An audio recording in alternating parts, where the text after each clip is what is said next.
తెలంగాణ రాజకీయాల్లో విపక్ష గళాన్ని బలంగా వినిపిస్తున్న తెలంగాణ రాష్ట్ర సేన TRS chief MLC Kalvakuntla Kavitha నిరుద్యోగ నియామకాల అంశంపై కాంగ్రెస్ ప్రభుత్వాన్ని టార్గెట్ చేస్తూ తీవ్ర వ్యాఖ్యలు చేశారు. అధికారంలోకి వచ్చిన 2 నెలల్లోనే 2 లక్షల ఉద్యోగాలు ఇస్తామన్న హామీని కాంగ్రెస్ విస్మరించిందని ఆమె మండిపడ్డారు. ముఖ్యంగా జీవో నెంబర్ 30 ద్వారా ఉద్యోగ వయో పరిమితిని 44 నుంచి 46 ఏళ్లకు పెంచిన ప్రభుత్వం ఆ 2 ఏళ్ల గడువులో సరైన నోటిఫికేషన్లు ఇవ్వకుండా కాలయాపన చేసిందని ఆరోపించారు.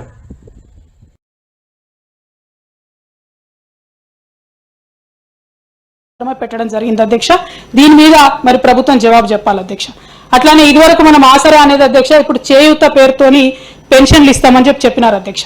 ఇప్పటికే మన రాష్ట్రంలో 43,68,000 మందికి పెన్షన్లు వస్తా ఉన్నాయి అధ్యక్ష. కానీ కాంగ్రెస్ పార్టీ ఏం చెప్పింది, అధికారంలోకి రాకముందు వికలాంగులకు 6,000 చేస్తాం, ఇతరులకు పెన్షన్లు 4,000 చేస్తామని చెప్పినారు అధ్యక్ష. ఇంతవరకు పెంచినటువంటి దాఖలాలు ఎక్కడ కనబడతలేవు అధ్యక్ష. ఇవాళ మీ ద్వారా నేను ప్రభుత్వాన్ని అడుగుతా ఉన్నా అధ్యక్ష, పాత పెన్షన్ ఇవ్వడానికి కొత్త ప్రభుత్వం ఎందుకు అధ్యక్ష? మరి పాత పెన్షన్ ఇచ్చేది ఉంటే కొత్త ప్రభుత్వం ఎందుకు? వాగ్దానం చేసింది ఏంది, మేము ఇలా అధికారంలోకి వస్తాం, తెల్లారే మీకు ఇస్తామని చెప్పడం జరిగింది అధ్యక్ష. ఒకవేళ వాళ్ళకి నిజంగా చిత్తశుద్ధి ఉండి వికలాంగులకు 6,000 చేస్తే అధ్యక్ష 5,50,000 మంది వికలాంగులకు మన రాష్ట్రంలో కేసీఆర్ గారి ఆధ్వర్యంలో మనం పెన్షన్లు ఇచ్చుకున్నాం అధ్యక్ష 4,000. కానీ ఇప్పుడు అది 6,000 చేస్తే దానికి 3,900 కోట్ల రూపాయలు కావాలి అధ్యక్ష.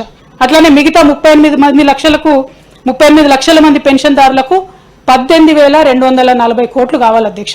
కానీ ఈ కేటాయింపు మాత్రం బడ్జెట్లో ఎక్కడ కనపడలేదు అధ్యక్ష. మరి దీని మీద ప్రభుత్వం స్పందించాలని నేను కోరుతా ఉన్నాను అధ్యక్ష. అట్లానే యూత్ డిక్లరేషన్ అని వారి పెద్ద నాయకురాలను కావడం తీసుకొచ్చి హైదరాబాద్ లో చేసినారు అధ్యక్ష. దాంట్లో చెప్పినటువంటి ఏ ఒక్క అంశం కూడా ఇవాళ మేనిఫెస్టోలో లేకపోవడం నిజంగా బాధాకరం అధ్యక్ష. బడ్జెట్ లో లేకపోవడం నిజంగా బాధాకరం.